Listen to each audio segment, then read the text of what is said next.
Hello, fellow nerds, and welcome to a special bonus episode of Our Nerdiest Thing. We are celebrating the holidays today with a very supernatural Christmas. That's what we watched.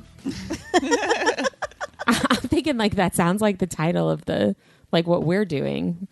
But that's the actual title of the show. That is the title of what we're doing. That's the title of the supernatural episode that we watched. Yeah. Which season and episode is that? It's season 3, episode 8. Okay. I just made that so awkward. Well, this isn't called our most gracious thing podcast. I'm pretty sure every episode's awkward with all three of us. Yeah, the socially adept thing. That's not us. So let's do our nerdiest recap. Somebody has to do a 30-second summary of the episode, which I feel like I will not do a good job with. Hey, I will get all the chapters. Well, no, you won't, because it's me. Are you ready? All right, let's go. So we open up, and it's Christmas time, and Sam and Dean are investigating these murders, and they find out that all these people have these wreaths in their house, and they find out these wreaths are being made by this couple that are giving them out for free. So they go to the couple's house, and they realize that they're actually they're pagan gods that are like taking these sacrifices. And then they get caught, and the lady doesn't want to cuss, and they want to cut him and do a sacrifice, and then they kill him with evergreen stakes, which is actually their tree. I like how you included the lady doesn't want to cuss.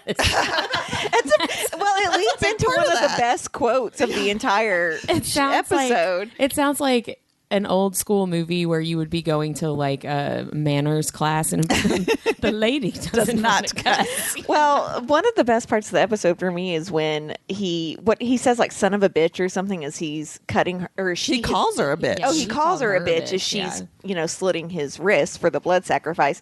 And she goes, "Do you know what I say when I want to cuss? Fudge." And he goes, "You fudging touch me again and I'll fudging kill you." Yeah.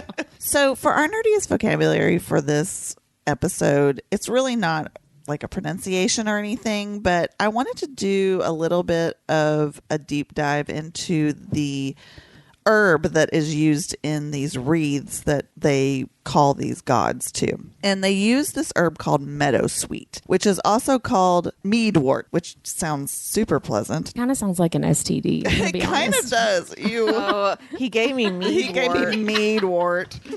I need to call all my partners and tell them I have meadwort. I'm having a meadwort flare up again. Sorry. Gross. So anyway, this meadowsweet is actually an herb that is in the rose family, and it's medicinally used to get rid of joint pain, heartburn, stomach ulcers, colds, and gout. So not to call disgusting Santas in to kill you, historically. Historically, but not historically. Santas can come in and kill you. It's also actually been used as a diuretic, which I thought was kind of gross. Well, when you have an STD, you might also shit yourself. Well, I think I would pee my pants if I saw one of those gross Krampus things coming to me, too. Right? The kids in this episode are just like, "Oh, that's a little scary," and like they don't even freak out. I know. I'm like, dude, call 911 or something. Like, I wanted to see a kid pee their pants.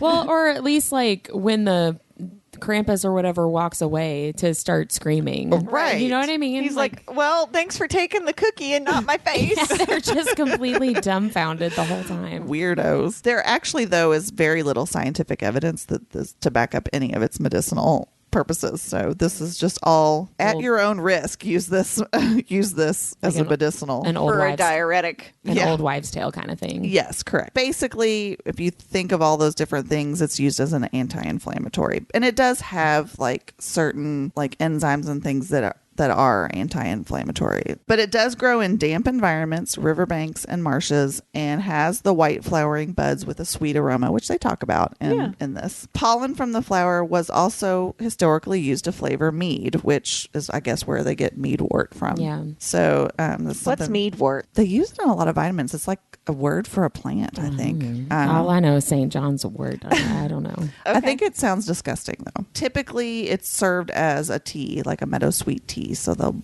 brew it, I guess. Something interesting about it is in culture, it has been found with cremated remains in a Bronze Age cairn. So it is that there's actual like evidence that it was there. Interesting. And this was a fun fact.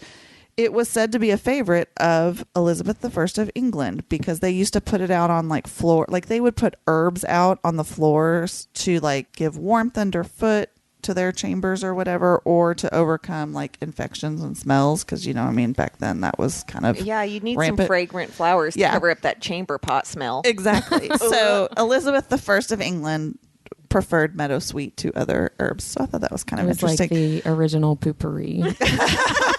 But it wasn't poopery. It was like the Glade you spray over the poop smell, and then it just smells like flower flavored poop. Gross. I have not seen this episode for a really long time, but it was like it all came rushing back to me. The only thing I remembered was the cut to Sam and Dean kind of waking up in the chairs, tied to the chairs in the kitchen, which was like the last 10 minutes. Little bit of it, Yeah, the last 10 minutes of the episode. It's a really kind of a sad episode because as much as it's about essentially Krampus, which we'll get more into, it's really about how fucking sad Sam and Dean's Christmases were and how they were on their own. Yeah. And I mean, Dean has to steal presents for Sam for Christmas, and it ends up being like Barbies and that batons. I loved that. that It was Sorry, they were Barbie. chick presents. Yeah, that's what he said. I didn't know they were chick presents, but like it really Whitney and I are sitting there talking. My son's 11, her son's 8, and I was like, it would be like our two boys being in a hotel room by themselves at Christmas. Like, I can't imagine. No. Well, and that was one of the things that I wrote down about that whole thing is like, I forget sometimes how much in the lore of the show, how much they were alone as kids, and how their dad was just not there. Well, and it was beyond like 80s and 90s latchkey kids. They were on their own for weeks at a time sometimes. And slept by themselves. Yeah. It's really kind of sad. And I think if you're a fan of the show, you become a lover of John Winchester after a while because he does, spoiler alert, sacrifice himself for Dean. He does, come back at a certain point in the show and you kind of love him. But man, he was a little shit. He was a horrible parent. Yeah. I mean, he really was. And that was one of the things specifically, like Dean and Sam are having this conversation about,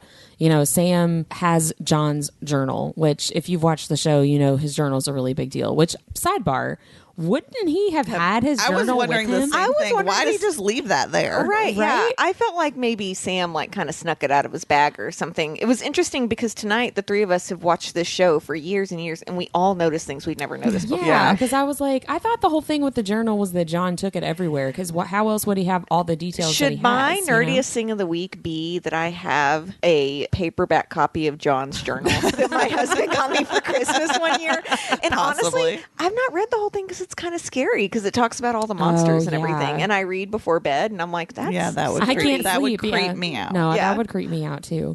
But Dean and Sam have this whole conversation after Sam finds the journal, and Sam is like, is this all true? Like, I read this about our mom and I read this about monsters. And Dean has to have this really like deep emotional and kind of devastating for Sam conversation about like, yes, this is what happened to our mom and this is where our dad goes. And I wrote down, Dean should not have to be having this conversation. And Sam literally rolls over and cries himself to sleep. Yeah. First of all, it's the week of Christmas. They don't know where their dad is. He has to tell him Santa's not real. He has to tell him how their mom died. He has to tell him his dad haunts monsters. He even makes a joke where Sam's Hunts like, monsters. Yeah. What did I say? Haunts. He does not haunt monsters. He hunts monsters. He haunts their dreams. That's right. The monsters are haunted by John Winchester, which is kind of true. But, they have to have these adult conversations where Dean has to look at him as essentially like, how old do you think he is? 12 in that? Ish, yeah. Yeah. Not much where he's older. like, I promise you'll feel better tomorrow. And I'm like, know. that is such an adult thing to have to say. Yeah. It's awful. And I as a hated that. child, can you imagine how devastating? Hey, monsters are real, but Santa's not. Yeah, right. Like, talk about a double blow. That aspect of the show where like, well, that's not real. Like they do that several times with different things. Like this episode, it was about Santa. Sometimes they're talking about angels and Dean's like, well, that's definitely not real. And it always makes me laugh because I'm like, well, let's think about the premise of your life for one. Like, it's always funny to me that like you know, in this world, you hunt monsters and like vampires and stuff, but it's ridiculous that Santa could be real. But do you remember at the beginning of the series too? Because I'm rewatching it with my daughter for the first time. they don't believe in angels and demons at the beginning either. Demons kind of come into play pretty quickly, but then there's an episode. It's not until like late season 2 until there's an episode about angels, and they're like, angels aren't real. Like, what are you talking about? Yeah. And then that becomes a huge part of the show. Part of it. It's funny to me that they're not like, well, I mean, maybe Santa could be real. Like, I just think that's funny because it doesn't seem very realistic. Well, can we talk a little bit about the Santa in this episode and essentially Krampus, like this bloody character like the bad guy. that comes in, right? Because the episode opens with essentially this kid's, I called him creepy uncle. I think he's supposed to be his grandfather. I called him creepy grandpa. Yeah, he's like, hey there, Johnny. Yes, he was. Is that a pencil in your pocket? Are you happy to see me? Like, he's so creepy, and he's like, "Have you been a naughty boy or a good boy?" Santa needs to know. Boo. And the kid's like, "Did you bring me presents?" And he's like, "I thought Santa brings you presents." It's really weird. I did write down, I'm pretty sure this is our first victim, but I want to run away from him. Yeah, I mean, maybe because the Krampus in lore does come after bad children, so maybe he takes the grandpa because he is a creepy uncle or something. But one thing I know, I kind of asked in my notes though, like, why is it always the men? Like, he always takes the dads. That was not really explained. Yeah, it wasn't. The Krampus or whatever walks past the kid, the one kid that just stood and like never said a word, never cried or anything. So I think what's important to remember though in this episode is that it's not really Krampus, it's the pagan gods. Like, that's what I was just about to ask and too. I think that they need like a adult human sacrifice. It's one of those two, right? Yeah. Like, so June Cleaver couple. I call them right? the Bradys, right? Like the guy has a pipe in his mouth the whole time, and he's they say fudge and stuff. Yeah, it's like Ward Cleaver, the Leave It to Beaver parents. Yeah. So a little bit about the Krampus, because this is something that's come way back into style, as horror movies have become more popular over time. And, I think we've essentially become desensitized and we think this stuff is interesting to watch, right? We were just talking about how we want to go watch a scary Christmas movie this weekend. So a little bit about the Krampus. In lore, in Austrian and Germanic lore, he's half goat and a half demon monster. He's covered in fur, has a long red tongue, horns, a tail, 1 foot, and 1 hoof. So in the show, they talk about how he has a limp. So I'm that assuming makes sense. it's because he has a foot and a hoof. The Krampus is the devilish companion to Saint Nick, and in some lore, he's actually his evil twin. So on December 5th, it's known as Krampus Night, and then December 6th is Saint Nick Day. Totally celebrating Krampus night from here on out. I know, right? December 5th, people. I'm going to scare my kids in their bed. Oh, God, that would be hilarious. So he's known to be the son of the god Hel, who is the Norse god of the underworld, right? And so essentially what happens is if children are bad on Krampus night, December 5th, he will come and beat the shit out of them with birch sticks. And if they're good, then St. Nick comes the next day. So on St. Nicholas Day, you either are getting treats in your shoes or you are healing from your wounds. Wow. That's what it says. It says you can heal from your injuries on that day or you get candy. I'm like, that's really messed up. So the Catholic Church obviously has tried to ban all references of Krampus, right? And after the Austrian Civil War in 1934, the Krampus festivities were banned. But even as late as 2006, child psychologists were having to remind people that violence and demonic imagery of Krampus are not suitable for children. and the reason they have to say this... Is that where I'm going wrong with parenting? So they still have Krampus runs, and the point is for the adults in the run to terrorize the people in the streets. I will say the Krampus runs sounds like what I'm going to have after a night of drinking. After Christmas dinner. The Krampus runs is what you get after too many mistletoe martinis. Exactly.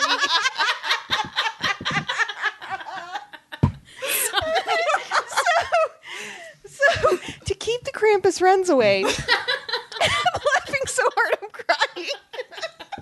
You're welcome. Okay, so if you want to keep Krampus away, what you're supposed to do is you're supposed to make Krampus bread. I could not find a recipe for this anywhere, but you're supposed to flavor it with the essence of sweat and burning souls. Burning souls?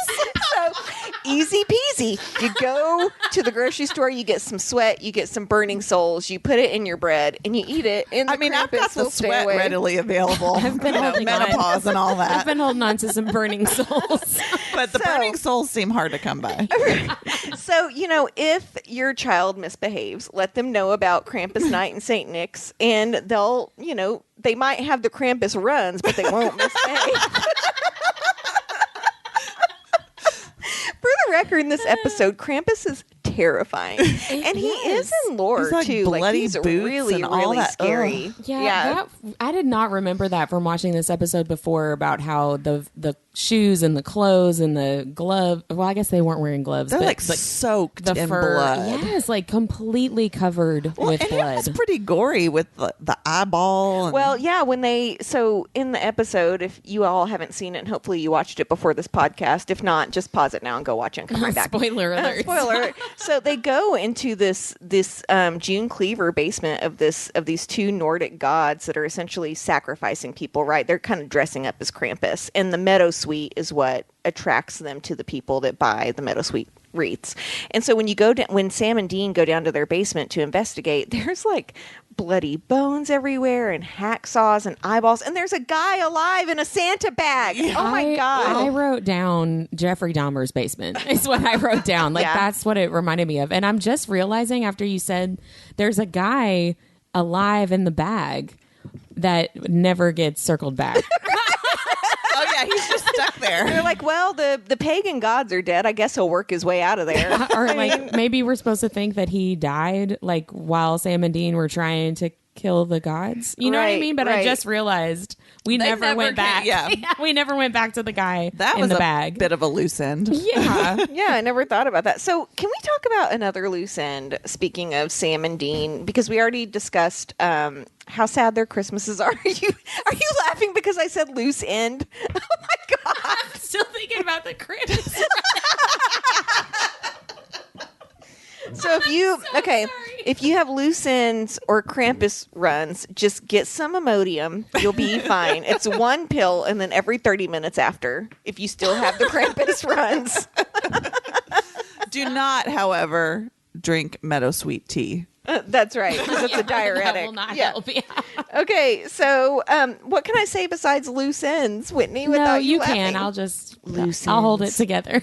So the loose end of the Krampus run. That wasn't fair. So if you're a diehard Supernatural fan, and if you aren't, you should be, for the record, just go start it on Netflix. It's a really, really, really wonderful show. There is an amulet that you see Dean Winchester wearing pretty much 90% of the show. There's a short time period that he does not. And in this episode, Sam actually has this necklace that he's going to give to their father. And all of us caught for the first time that it was given to him from Bobby as a protective charm. So if you watch the show, this amulet becomes very important later because it glows in the presence of God, or AKA, spoiler alert, Chuck.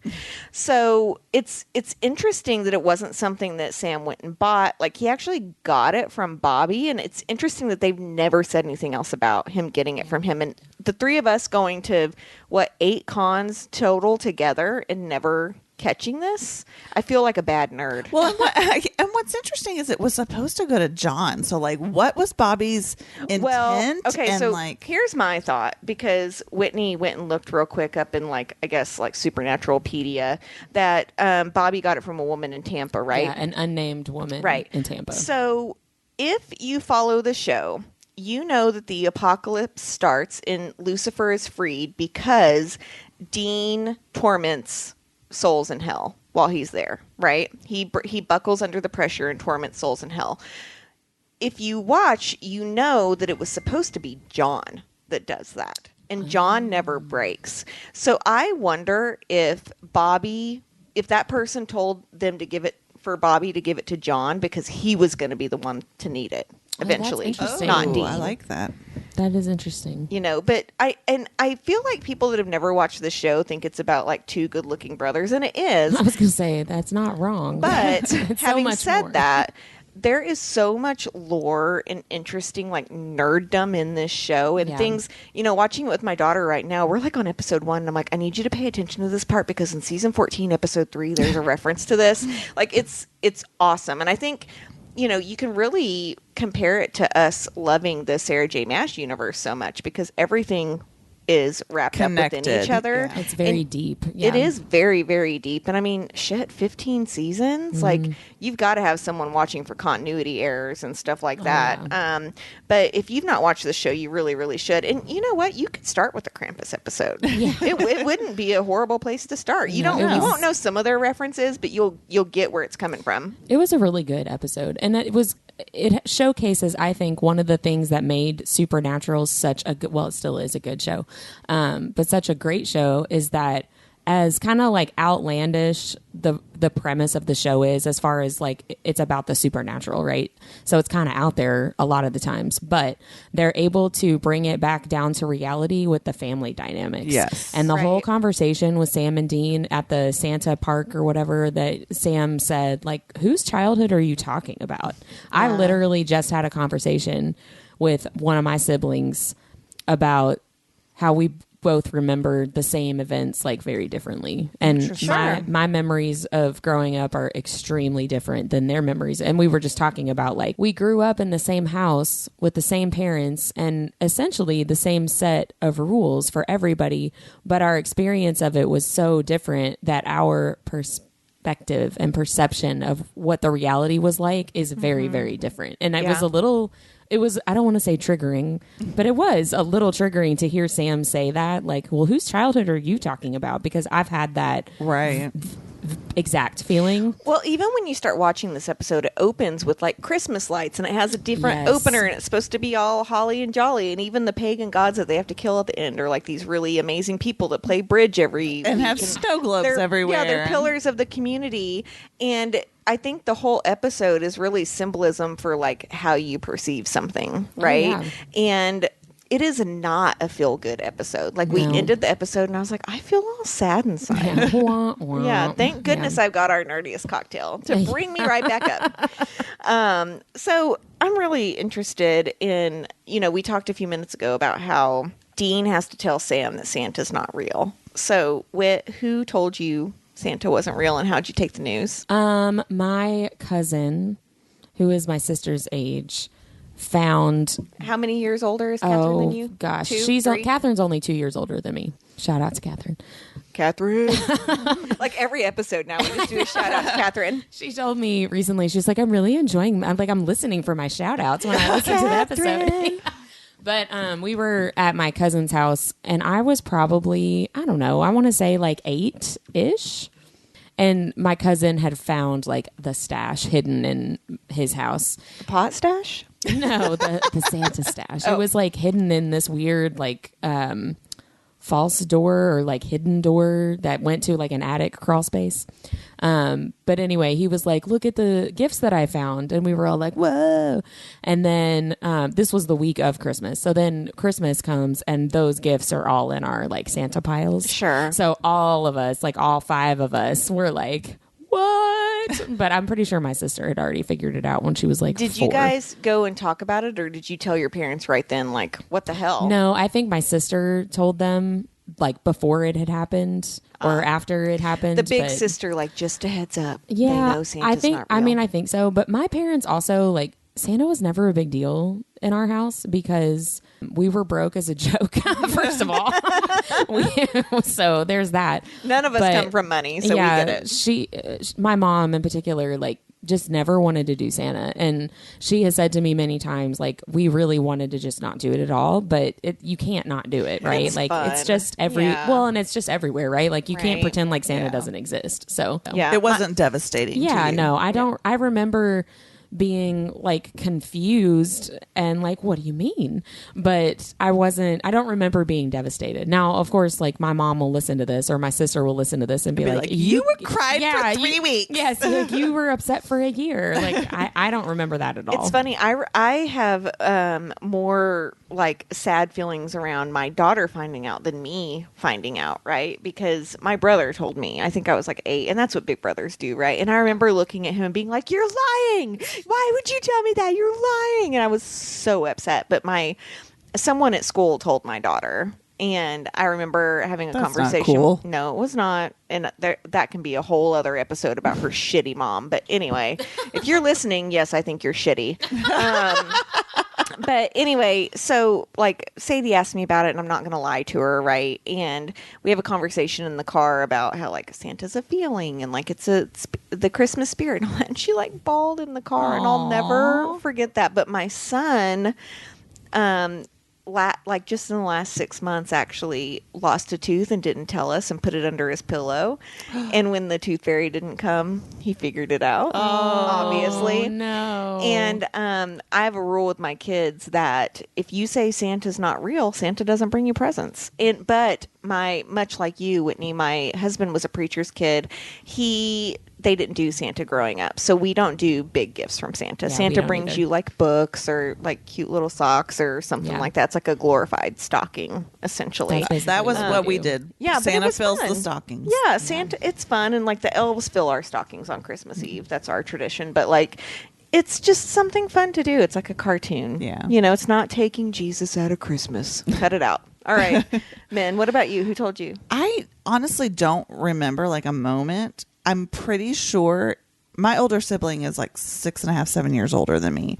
So obviously figured it out long before I did. I have this vague memory of being in our basement. So it was before my parents got divorced. So it would have been when I was probably 6, of my older sibling telling me that Santa wasn't real, or showing me the stash of presents. I don't know. I remember being in the basement when it happened. That's literally the only memory I have of it. Either I blocked that out or it wasn't that big of a deal to me, kind of like what you said, Whitney. I do remember on Christmas Eve, so we always went to my grandmother's house on Christmas Eve, and they would all like sequester us in the den area, and then somebody would come in and be like, ho, ho, ho, and then they'd leave the Santa presents. So rude that they called you that. You were only 6, for goodness sake. I know, God. But I do remember them like doing that. Yeah. And I remember being old enough to know that Santa wasn't real, but still faking it for my younger cousins. Right. Sure, that's what you do, right? Have you guys seen the from a few years ago when Ryan Gosling hosted SNL? You should look it up. It is absolutely hilarious. There's a little like digital short basically where he and his wife are at a Christmas party, and there are kids at the Christmas party, and somebody talks about Santa coming, and the whole thing is that Ryan Gosling and his wife like think that Santa is real. Oh my gosh. And they like absolutely lose their minds that they're going to get to meet Santa. It is like laugh out loud funny. It popped up on TikTok for me recently. Oh my gosh. We'll put it in the show notes. Yeah, a link to it. It is just I've not so seen funny. that. It's really, really funny. That's awesome. Also, Robbie's mom, my husband's sister, is like almost 4 years older than him. So, obviously she figured out Santa before he did, and she took it real hard, apparently. So my mother-in-law to this day, never had like an official talk about Santa conversation with my husband. And so she'll joke like, maybe he still believes. I don't know. Does he? I mean, I know he doesn't listen to this, so I don't want to like burst his bubble, but do you think he still listens? I'll have him listen just so he can figure it out. Yeah. I don't want you to do that to him. No, she'll talk about it and he'll be like, "What do you mean?" Because he thinks it's funny. And she always Whitney's is like, husband has the best understated sense of humor because he he's really shy does. and quiet. He is so funny. Yeah, and he'll like when he says something, it's always on key because he never just talks to talk. Yeah. He'll be like, "Wait, did you just say that?" It's like deadpan and like a dry wit. It's hilarious. You know what show he is? What game he's so good at, and if you guys have never heard of this game, it's called Utter Nonsense, and it's like Cards Against Humanity, but with accents. And Robbie is the best at it. Really good. The best at it. And there's been a couple, like the cards aren't just like regular like Jamaican accents. It's like, there's one where like you're giving birth or whatever, and I won't say which one it was, but there was one time Robbie got a card and he had to go first, and we were like, "You win." Nobody else did it.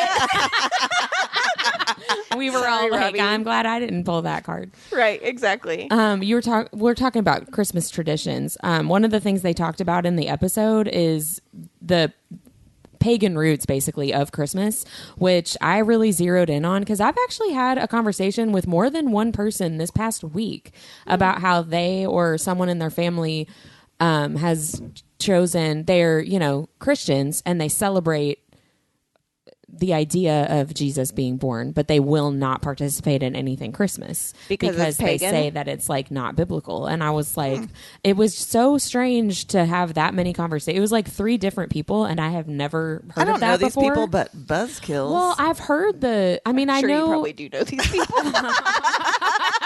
You don't actually. Okay, good. But I've known that there were pagan like roots to a lot of the stuff, but I didn't realize that there was like an undercurrent or movement of people that were like, we're not going to do Christmas anymore because of it. So that was what'd you find out that's pagan? I'm very interested in this. Well, you know what? Almost everything.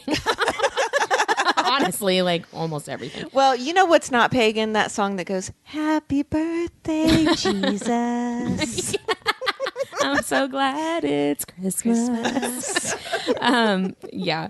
So the first sentence of this article that I'm looking at is history.co.uk. The pagan roots of Christmas is what it's called. It says Christmas makes no sense.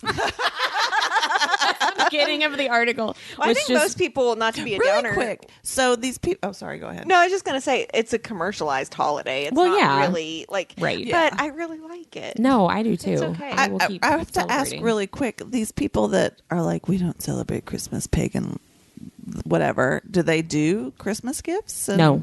Oh, interesting. That was part of what we were talking about because one of the people that I was having a conversation with was talking about how their adult child has decided that they're not going to celebrate Christmas. And the person that I was talking to was like, I already bought all your presents. I don't know what you want me to do.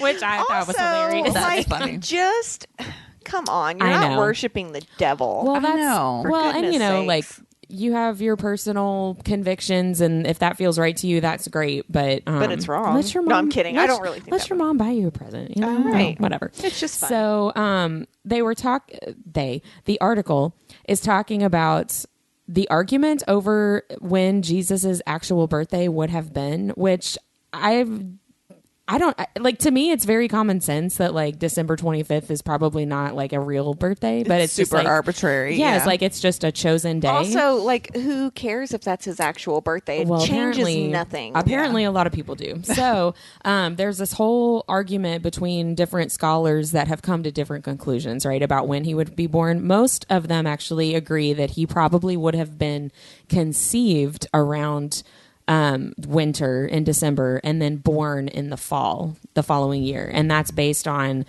looking up when a census would have occurred that's talked about in the Bible and talked about Mary's cousin Elizabeth. Her husband was a priest and he was this kind of priest and his job would have been this and this is the time of year he would have done it. And it's I think we need a segment on the show that's like, and now from the preacher's kid. Because I'm like, oh yeah, they did do a census, didn't they? Yeah, that is true. This is the preacher's the PK corner. So there was this whole section about when people think Jesus was born, and it's pretty much not December 25th. Which again, to me, I'm like, well, yeah. But also, I knew that. If why does it really matter what day it actually was if we're all just celebrating as one? Like, why does it matter? It doesn't necessarily matter.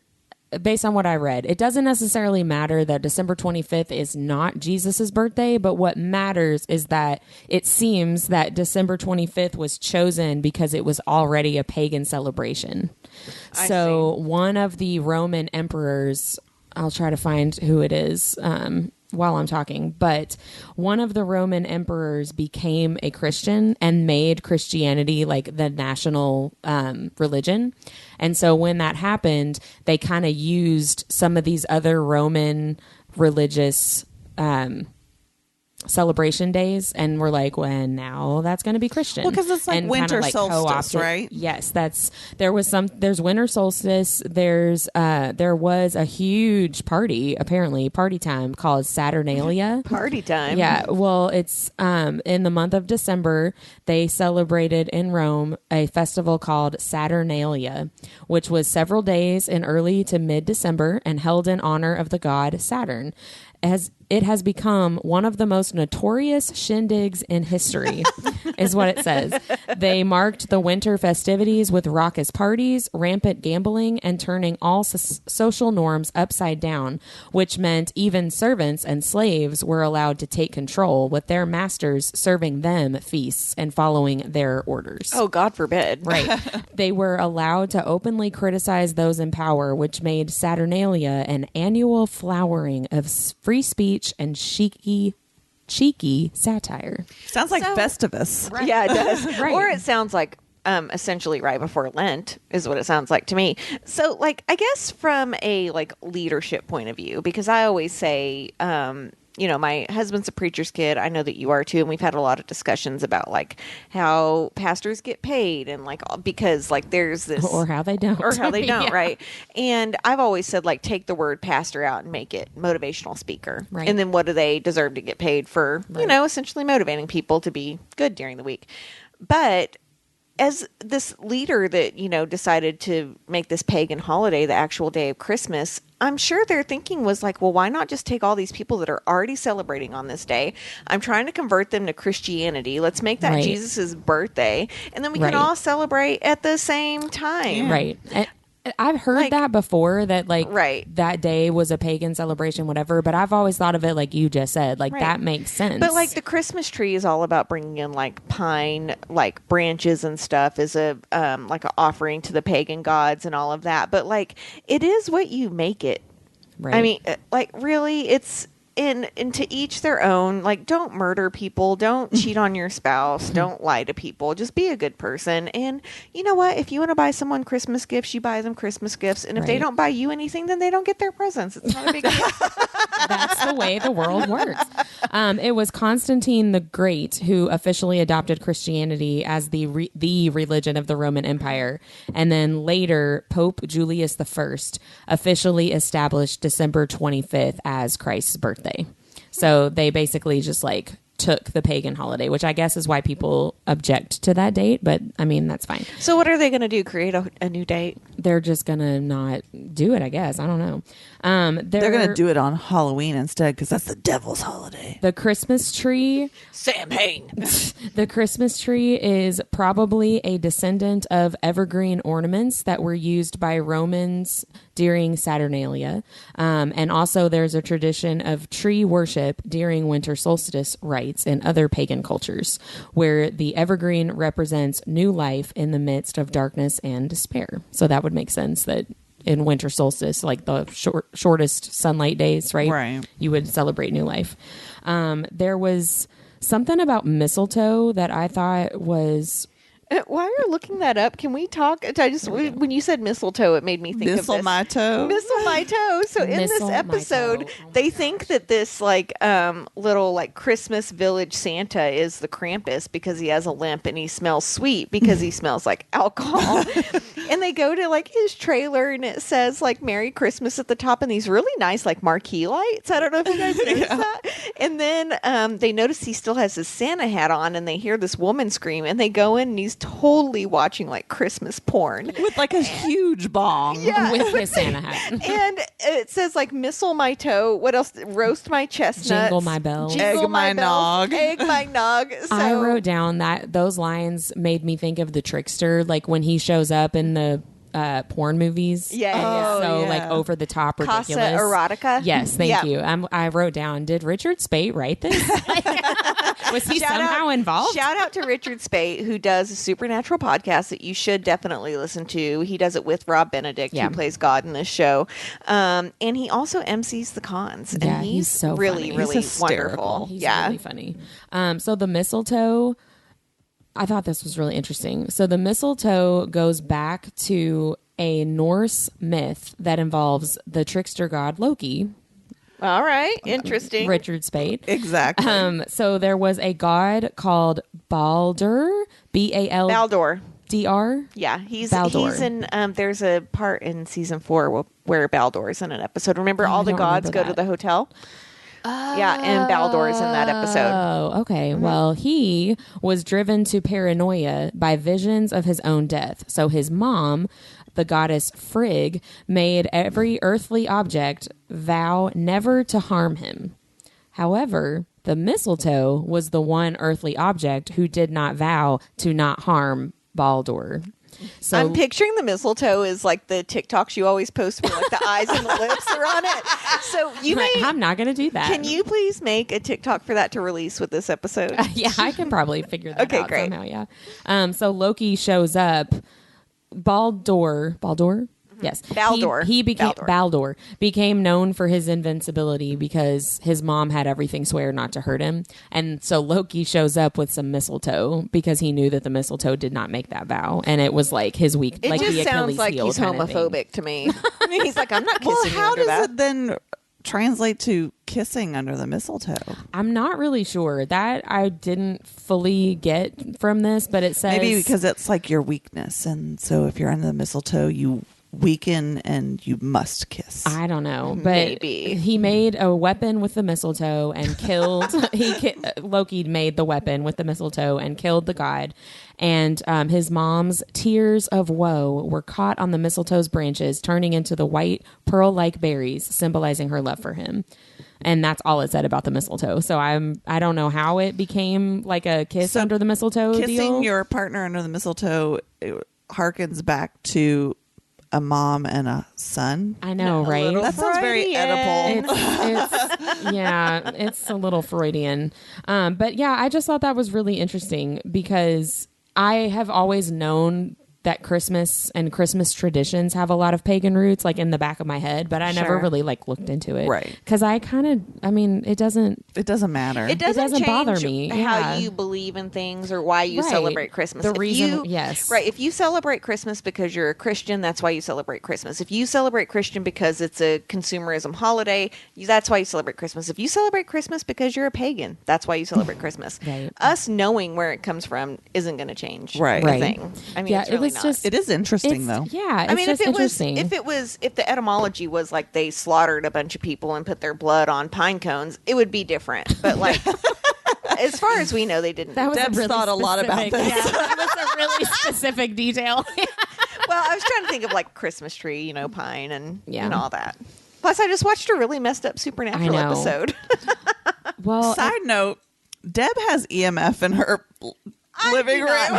Mindy can't handle the PlayStation.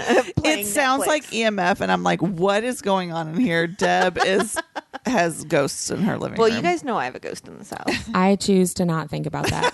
One of my friends from college messaged me this week. She just listened to that episode and she was like, you need to relocate that podcast ASAP. I have never felt him in here, for the record. Not one single time. It's usually up in my studio. I love you. That did not make me feel better. No, like seriously though, it's always upstairs. When I hear steps when I'm down, like obviously when I'm downstairs, I always hear it upstairs. And when I feel like someone's standing behind me, it's always in a specific room. It's in my studio. I mean, He's crafty. I can't. Yeah, that's right. I can't tell you the number of times I've turned around because I've thought someone in my family is standing behind me. Like Harper's trying to scare you. Yeah, my son and I play a game where we try to scare each other. I win a lot because I'm only like 30 years older than him, but he whatever. tried to scare you tonight while we were watching Supernatural, and I could see him, from where I was sitting. I could hear every step. And I was kind of looking. I was trying to not make it obvious. I didn't want him to think that I was trying to get your attention and like ruin his plan. You're but trying to I be was cool. like, right. I was like, he is so loud. There's no way she does not hear him. I'm trying to teach this kid how to sneak up on someone, and he just does not get it. He was like crawling on the floor across the kitchen, like he was the hardwood floor that creaks. He was trying so hard, and I was just like, "You are so loud, bud." Like, well, you got to keep work. up your rep because he loves Whitney. When he was little, he always called her Niney, which I thought was so sweet. I wish he still did call me Niney, but I recognize that that's not. I called you that one day, and he goes, "Who's that?" And I said Whitney, and he goes, "Why do you call her that?" I was like, "You called her that." That's like my daughter had a speech delay, and my sister is Catherine, and my kids call her Aunt Cat, but my daughter called her Meow for a long time because she didn't say cat. She said meow. Yeah. And my sister's like, I know one day she's going to call me Aunt Cat, but I really would just love her to keep calling me meow. And like now she calls her cat. But yeah. That is funny great. because you and Mindy are definitely like quote unquote aunts. of the house, right? You've been a part of his life since the day he was born. We're not regular ants. We're cool. You're cool ants. To talk about pagan and watch Supernatural. Yeah, when you were talking about it being a not feel good episode, I had completely forgotten the whole plot aspect of Dean at the end of season 2, and this episode that we watched today is season 3 episode 8. At the end of season 2, Sam actually dies and Dean makes a deal with a crossroads demon to bring Sam back to life, but Dean only gets to live for one more year, right. And then he is supposed to die and go to hell, right? And I had completely forgotten about that whole aspect of the plot being, it was kind of a major part of this episode. Well, that's why Dean wants to celebrate Christmas, right? So and bad. Why Sam doesn't, right? And that whole, like I was talking about earlier, the realness. Even though like I've not made a deal with a crossroads demon, but that we know of, that I will tell you about, but that realness of like holidays are complicated, family is complicated, like stuff isn't easy, and holidays especially bring up a bunch of junk, right? And everybody deals with it differently. It's a good reminder for all of us to take it easy on each other right now. Mm-hmm. So if you're listening to this and you're headed to your families for Christmas and you've got that one aunt in her red MAGA hat that like is going to walk in, just ignore her and be nice to her. You never know if she might be going through some shit that's not stupid. Yeah. Yeah.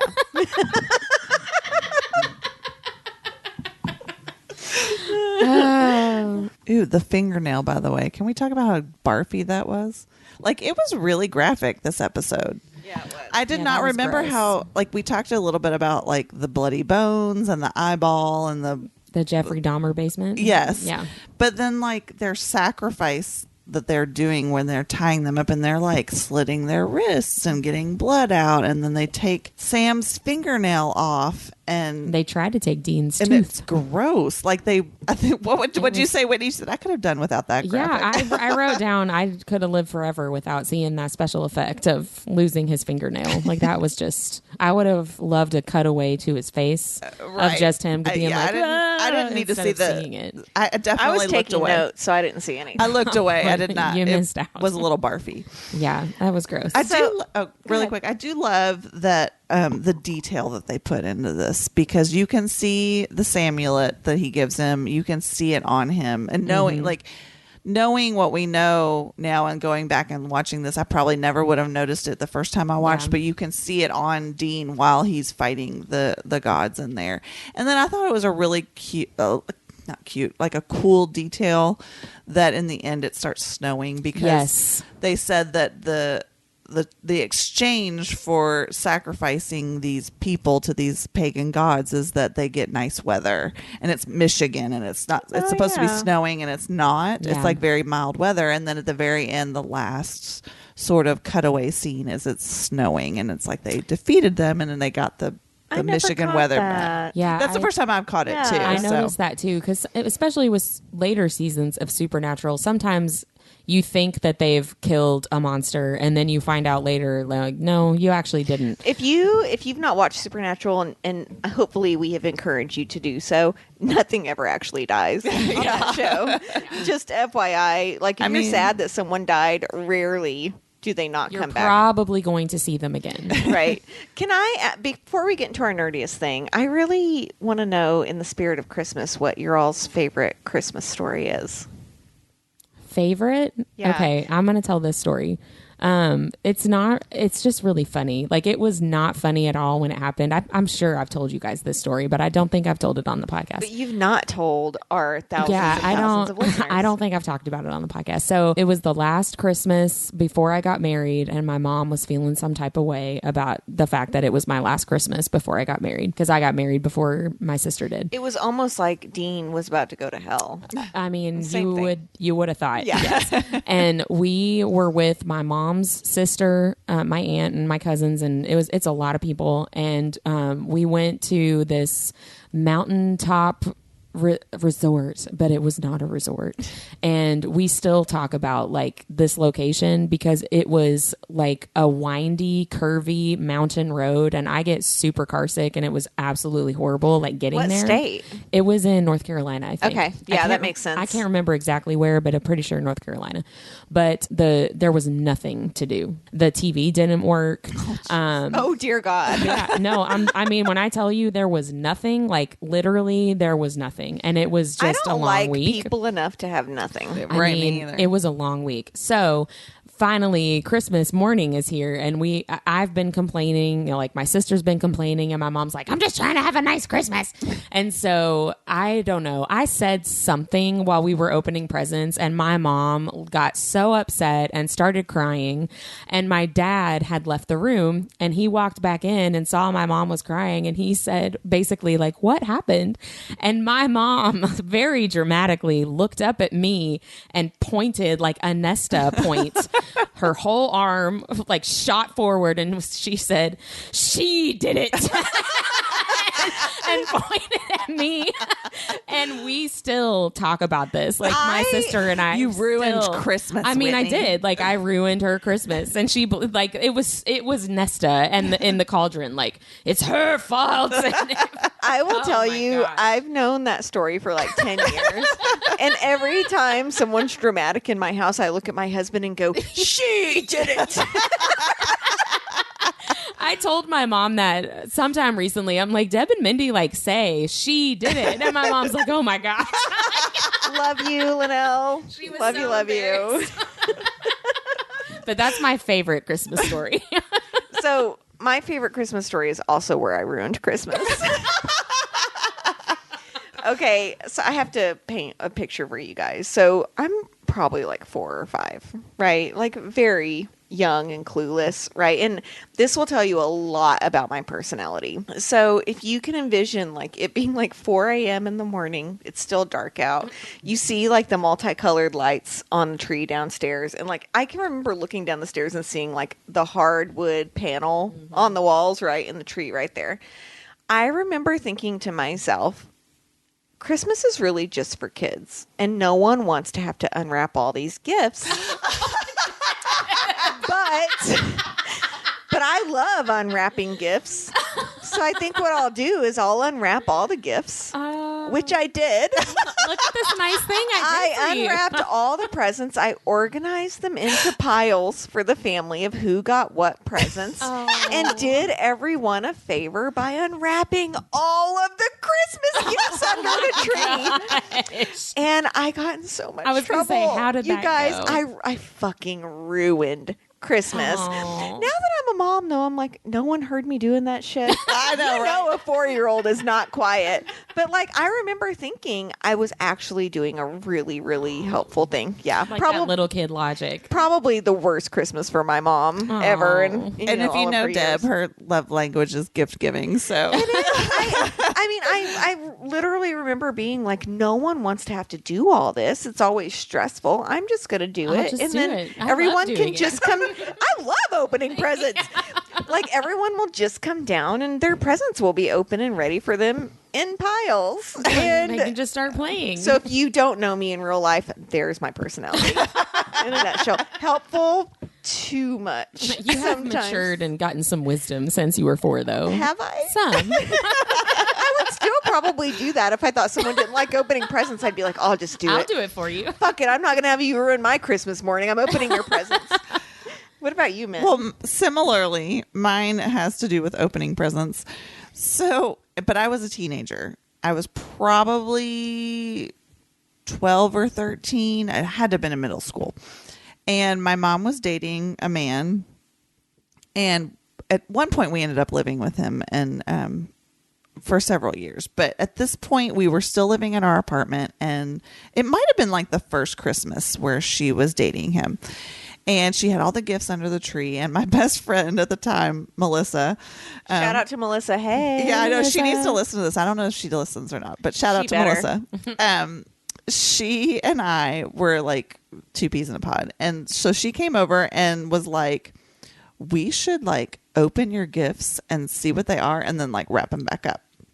So we were doing that. We were like, so we would like carefully unwrap everything, like keeping the tape perfectly and like just sort of, and then peeking in and seeing what it was. And, I was a teenager, so it was mostly clothes. Right. And so I was super excited. I was like, oh, it's a Guess sweatshirt, or, ooh, it's a, What's a hypercolor? If I breathe on it weird, it turns pink. And so we're all getting very excited about it. And Melissa's helping me, right? So I'm like, ooh, it's a Guess sweatshirt. Ooh, it's, Guess jeans or a Spree, whatever. I don't know. And Melissa goes, ooh, it's men's socks. She had opened up mom's boyfriend's gifts. And so we were cracking and I'm like, you need to wrap that shit back up. And so we were like trying to like make it look funny. like we Did your Christmas morning suck? a little bit, because it was like, I know, right? Like I ruined it for myself. I used to do that like every single year for my presents. What? Until I was I like totally 20. ruined it for myself. And you guys know this about me. I love surprises. I love adventure. I love to do new things. And like for you, okay, so here's the way our anxiety presents itself differently. You're anxious about like, what if I open this present and I don't like it and everyone sees my face? Yep. I'm more anxious about like, what if I opened it and saw it and then I am disappointed and they can see my sheer disappointment and I can't hide it. You know what I mean? That's the difference. I love a good surprise. I've never opened a gift. I've never looked for a gift.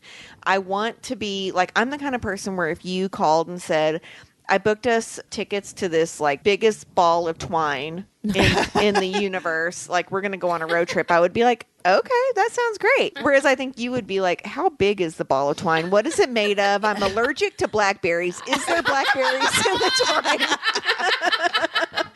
And like, will there be any blackberries in the twine? Here's for the record, though, you would still go. Mm-hmm. You would just be worried the whole time, right? That someone was going to force feed you blackberries, and like that is the difference in how anxiety presents itself, though. Yeah, that is very accurate. Yeah, I never want to know what my gifts are. Oh, ever. I don't anymore. I still weird. do. Yeah, it's difficult for me now as like a mom of 2 and a 30-something to walk past my Christmas tree and see that like Robbie wrapped a present for me and to not like just know what it is. Yeah, like okay, Liam's getting old enough. You could be like, peek in there and tell me if it sucks. He probably knows what it is, honestly. But yeah, that's hilarious. I'm really good. Funny. I'm good at unwrapping. So when's the last time stealthily? When's the last time you peeked at your presents? Probably before I got married. Okay, so you've never peeked at Robbie's presents. I don't think I have. Okay, I'm pretty sure. And he's good at hiding them too. Even the dick in the box.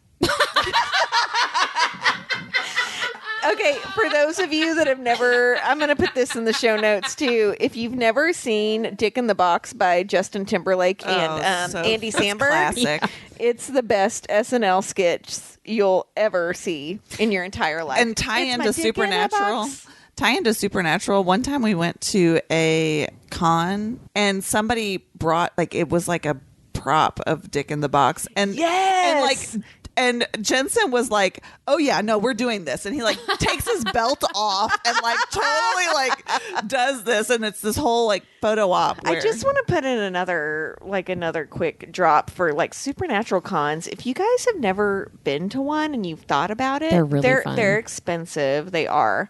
But even if you can just go general admission, just go one time. They are really well put together and super fun. The cast get really into it and they're so gracious and so kind, and it's really, really worth it. And I mean, there are groups where if you can't afford a hotel room, you can go into this group, like if you're going to Chicago, for example, and say, I need a roommate, and you can sleep on someone's floor. Like it's a very generous fandom for sure. Really so is, yeah. You should go to one. And I think I told you guys this a couple episodes ago. My daughter wants to go to one, and now I'm like, oh, we're probably gonna have to go again. So I hope you two will go, and Holly. I would love to. That would be so fun. I'd go to another one for sure. Yeah, I've not. You guys went last year, and I've not gone in like 3 or 4 years, and I'm kind of missing it a little bit. Yeah, yeah, it is really fun.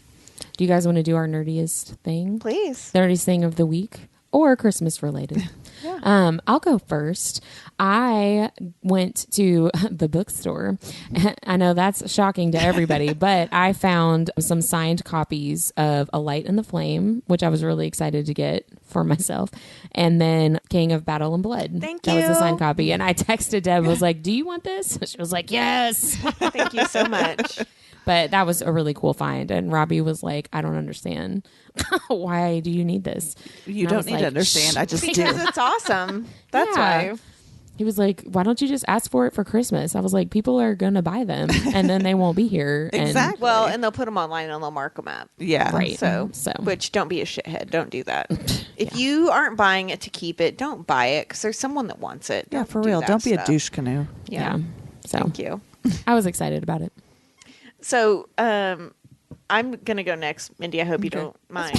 Only because that King of Battle and Blood is on my new bookshelves that Whitney bought me. So I've been going to this cognitive behavior therapy sleep specialist because I literally have not slept through the night since I was like 8 years old. And I think a lot of our listeners know I live with a chronic illness. And my doctor says part of it is because my body can never sleep and heal. So I'm not allowed to read in bed anymore. And obviously we're avid readers. I read for hours at night. And so we have this like formal living room in our house, which makes us sound bougie as hell. I swear we're not. We live in like the burbs. It's just a normal house, right? And but it would be like technically a formal living room. And we have always called it the library. It had like 6 bookshelves in it that are like overrun, right? They're literally like books are like falling on the floor and shit. And so we covered the rest of the walls in bookshelves and got these like super cushy chairs. So now I have a whole bookshelf that's like autographed amazing. copies. It looks really good. Yeah. So it's very comfy. To help with the whole vibe, I have a TV like installed into one of the shelves that I turn the fireplace on YouTube. And it's awesome. And like last night, I didn't want the fire. I wanted a thunderstorm. So I turned on like a thunderstorm on YouTube. And it was cool. It's been this like super relaxing place. And now the kids are like, do you want to go read in the library? And I'm like, yes. I do. Always. So it's been really kind of spectacular. The space that we kind of use sometimes has turned into this very welcoming, warm, go and relax. And I love that. It's been really, really awesome. So thank you for getting me that book. It's on the first bookshelf when you walk in. Thanks, Whit. So mine is very Christmas related, actually. When I decorate, I actually pretty much go all out for Christmas. It's mostly the only holiday I decorate for anymore. And this year, normally we have this archway that goes in between our dining room and our living room. And I normally put up like some greenery with some red bows. And then I have some, what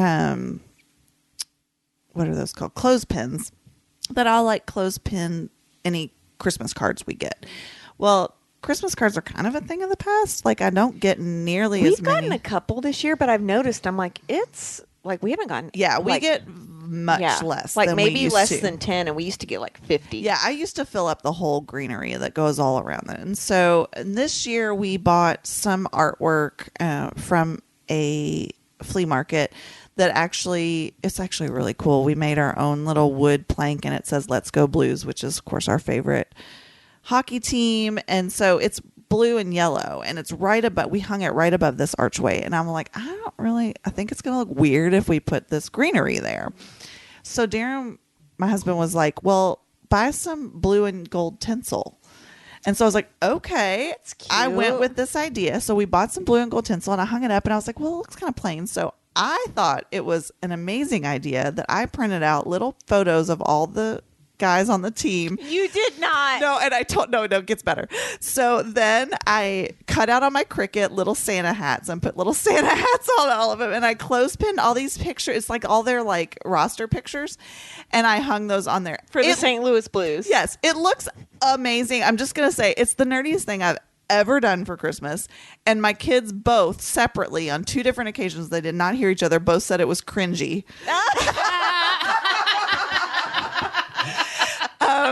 And I don't really care because it looks awesome and I love it and it makes me happy. Yeah, that's funny. I mean, it's really no different than me last week posting a reel about my 7 deadly exes or whatever on our it's no different. You're just doing it on a garland. Exactly. Right? Yeah, because I know that you would drop trowel for any of those men in a heartbeat.